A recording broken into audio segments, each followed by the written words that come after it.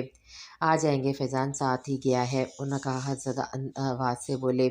نہیں مجھے پریشانی ہو رہی ہے۔ وہ دل میں اٹھتے ہول کی وجہ نہیں جان پا رہی تھی۔ لو آ گئے بچے، خواہ پریشان ہو رہی تھیں آپ۔ باہر سے آتی فیضان کی آواز پہ رضا صاحب بولے۔ زرینہ ایک لمحے میں باہر کی طرف دوڑی۔ حرم کہاں ہے فیضان؟ انہوں نے کہا۔ فیضان کو اکیلا دیکھا تو دل میں دوبارہ وسوسے سے اٹھنے لگے۔ چچی وہ تو پہلے ہی نکل گئی تھی۔ فیضان حیران ہوا، جبکہ زرینہ نے دل ہی تھام لیا۔ فیضان وہ گھر نہیں آئی۔ ان کی آنکھوں سے آنسو رواں ہونے لگے۔ تم اس کے ساتھ نہیں تھے؟ وہ تمہارے ساتھ گئی تھی، تم کیسے اس سے لاپرواہ ہو سکتے ہو؟ ان کی آواز سن کر باقی گھر کے افراد بھی باہر آ گئے۔ چچی وہ ونیسے کے ساتھ ہوگی، میں دوبارہ چیک کرتا ہوں۔ وہ گاڑی کی چابی ٹیبل سے اٹھاتا باہر کی جانب دوڑا۔ رکو فیضان، میں بھی چلوں گا۔ رضا صاحب بھی اس کے ساتھ ہو لیے، جبکہ زرینہ کا رو رو کے برا حال تھا۔ اسے جب ہوش آیا تو سر بہت بھاری ہو رہا تھا۔ اسے اپنے ارد گرد تاریکی سی محسوس ہوئی۔ چھوٹا سا پیلے بلب کی روشنی اس کے چہرے پہ پڑی۔ اس نے ارد گرد دیکھا، عجیب سا کمرہ تھا۔ وہ ایک لمحے میں اٹھ کھڑی ہوئی۔ اس کا پورا وجود اپنے ساتھ ہوئے اس واقعے پہ کانپ رہا تھا۔ اس نے چہرہ موڑ کر ارد گرد دیکھا۔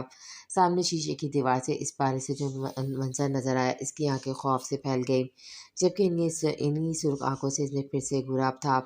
اسے اپنے وجود سے جان نکلتی ہوئی محسوس ہوئی۔ وہ ارشد کے ہاتھ توڑ چکا تھا اور اس کے کارندے ارشد کو ڈنڈوں سے مار رہے تھے اور وہ بن پانی کی مچھلی کی طرح تڑپ رہا تھا۔ اسے اپنے حواس غائب ہوتے ہوئے محسوس ہوئے اور اس نے پاگلوں کی طرح دروازہ پیٹنا شروع کر دیا، مگر دروازہ نہیں کھلا۔ مگر وہ پھر بھی پیٹ رہی تھی۔ آنکھوں سے اشکوں کی برسات بہہ رہی تھی۔ وہ اپنے آپے میں نہیں رہی تھی۔ اس کے ہاتھ زخمی ہونے لگے تھے۔ خون کی بوندیں دروازے سے ٹپک رہی تھی کہ اچانک دروازہ کھلا اور شامل اسے گھسیٹتا ہوا شاہ پیلس کی طرف چلنے لگا۔ چھوڑو میرا ہاتھ، وہ چلائی، مگر اس پر کوئی اثر نہیں ہوا۔ آج نے اسے لاؤنج کے صوفے پر لا پٹکا۔ پورے لاؤنج میں کانچ کے ٹکڑے پڑے تھے۔ صفدر، اس کی کرچدار آواز ابھری۔ یس سر، وہ بوتل کے جن کی طرح حاضر تھا۔ اس حرام خور کو اس کے گھر پھینکو اور کسی مولوی کو بھی لیتے آنا۔ صرف 15 منٹ میں تم مجھے یہاں ملو۔ جی سر۔ وہ حرم پر افسوس بھری نظر ڈال کر پلٹ گیا، جبکہ وہ صوفے پہ سکڑی سمیٹی خوف زدہ نظروں سے اسے دیکھنے لگی۔ میرا کام تم لوگوں کی خدمت کرنا ہے، کیوں ایسا ہی ہے نا؟ وہ اس کے سامنے چیئر پر ٹیکتے ہوئے خررایا۔ نہیں نہیں، وہ دل ہار کر رونے لگی۔ ارے ارے ابھی نہیں، بعد کے لیے بچا کر رکھو ان آنسوؤں کو۔ وہ اپنے پوروں پر اس کے آنسو چونتے حرم میں جھٹکے سے اس کے ہاتھ کو خود سے دور کیا۔ وہ دل ملاتی نظروں سے اسے دیکھنے لگا، پھر سنبھل کر بولا، یہ ساری اکڑ میرے ایک تھپڑ کی مار ہے۔ وہ سرد نظروں سے اسے گلابی گالوں پہ پھسلتے آنسو کو دیکھ کر بولا، تم انتہائی نیچ قسم کے انسان ہو، میرے چاچو چھوڑیں گے نہیں تمہیں۔ وہ چلائے، اس حرام خور کا نام مت لینا میرے سامنے۔ وہ چیل کی طرح اس پہ جھپٹا اور اس کے نازک گردن پہ پورا دباؤ ڈالا کہ اس کی آنکھیں پھیل گئی اور وہ ارد گرد پاؤں مارنے لگی۔ صدر کی پکار پر وہ پیچھے ہٹا، جبکہ حرم کا کھانس کھانس کے برا حال تھا۔ رضا صاحب اور فیضان اسے پوری یونی میں ڈھونڈ چکے تھے، مگر وہ ہوتی تو ملتی۔ رضا صاحب بے دم سے صوفے پہ ڈہ گئے۔ اس کی گمشدگی دل دہلا رہی تھی، ورنی سے بھی پریشانی سے باقی سب دوستوں نے اس کے متعلق پتہ کر رہی تھی، مگر سب نے لا علمی کا اظہار کیا۔ زرینہ نے رو رو کے اپنی طبیعت ہی بگاڑ لی تھی، گھر میں آگ کی طرح یہ افواہ پھیل چکی تھی۔ اسد صاحب پولیس میں رپورٹ درج کرانے کا فیصلہ کرتے باہر نکلے اور ان کے پیچھے فیضان بھی تھا، جبکہ تائی ماں زرینہ کو سنبھال رہی تھی۔ عجیب و غریب صورتحال تھی، جبکہ رضا صاحب کو آج شدت سے اپنی کی گئی غلطیاں یاد آ رہی تھی، مگر وہ ہمت باندھتے ہوئے رپورٹ درج کرانے ان کے ساتھ ہو لیے۔ سر یہ آپ کیا کہہ رہے ہیں؟ صفدر نے اس بھوکے شیر کو سختی سے جکڑ کر اس لڑکی سے دور کیا جو پوری طرح خوف زدہ تھی۔ چھوڑو مجھے بہت مان ہے اس کا قتل کر کے، زیادہ نہیں تو کچھ تو میرے وجود میں دہکتے کولوں میں اوس پڑے۔ وہ چلایا، چہرہ سرخ جبکہ ماتھے کی رگیں اب کے پھٹنے کے قریب تھی۔ شائم اونچی آواز سے رونے لگی، جبکہ وہ ایک بار پھر پھرا، سر پلیز مولوی آ گیا ہے۔ اس کا ذہن صفدر نے مولوی کی طرف لگایا تاکہ کچھ تو وہ اس نازک لڑکی کی جان پر ترس کھائے، مگر اب کہ یہ ناممکن تھا۔ مولوی کا سن کر وہ تنفن کرتا وہاں سے نکلا، جبکہ حرم کی ہوائیاں اڑنے لگی۔ وہ بھی کچھ بھی دیکھے بغیر ساڑی سنبھالتی وہاں سے بھاگنے لگی، مگر افسوس کہ اس کے پہنچنے سے پہلے وہ ظالم شخص لاؤنج کے دروازے بند کر چکا تھا، جبکہ حرم نے دروازے بری طرح پیٹ ڈالے۔ کھولو پلیز، اب میں کچھ نہیں کہوں گی تمہیں، پلیز سوری، وہ روتے ہوئے بولے جا رہی تھی، مگر دوسری طرف اس کی آواز کو کان پہ دھرا ہی نہیں تھا۔ اور جب وہ دروازہ پیٹتے پیٹتے اس کی آواز بیٹھ گئی تو وہ زمین پر بیٹھ کر رضا صاحب کے بارے میں سوچنے لگی۔ وہ کتنے پریشان ہو گئے، اب تو آنسو بھی تھم گئے تھے۔ تقریباً 1 گھنٹے بعد دروازہ کھلا تو دروازہ ایک جھٹکے سے کھلنے پر اس کی کمر پہ زور سے لگا۔ شامی نے نوٹس بغیر لیے اس کو انگلی سے صوفے پہ بیٹھنے کا اشارہ کیا۔ اس کے پیچھے مولوی اور 2 3 مرد اور ان کے علاوہ اس کا چمچا صفدر بھی تھا۔ اس وقت یہ بات وہ جانتی تھی کہ اتنی آدمی کو دیکھ کر اس کو کتنا خوف محسوس ہو رہا تھا۔ وہ ان سے دور ہونے لگی، جبکہ وہ سب نگاہیں جھکائے اندر داخل ہوئے اور صوفے پہ ٹک گئے۔ ان سب کی نظریں نیچے تھیں، جبکہ شامل کھا جانے والی نظروں سے اسے دیکھ رہا تھا جو فقط چہرے سے کھڑی تھی۔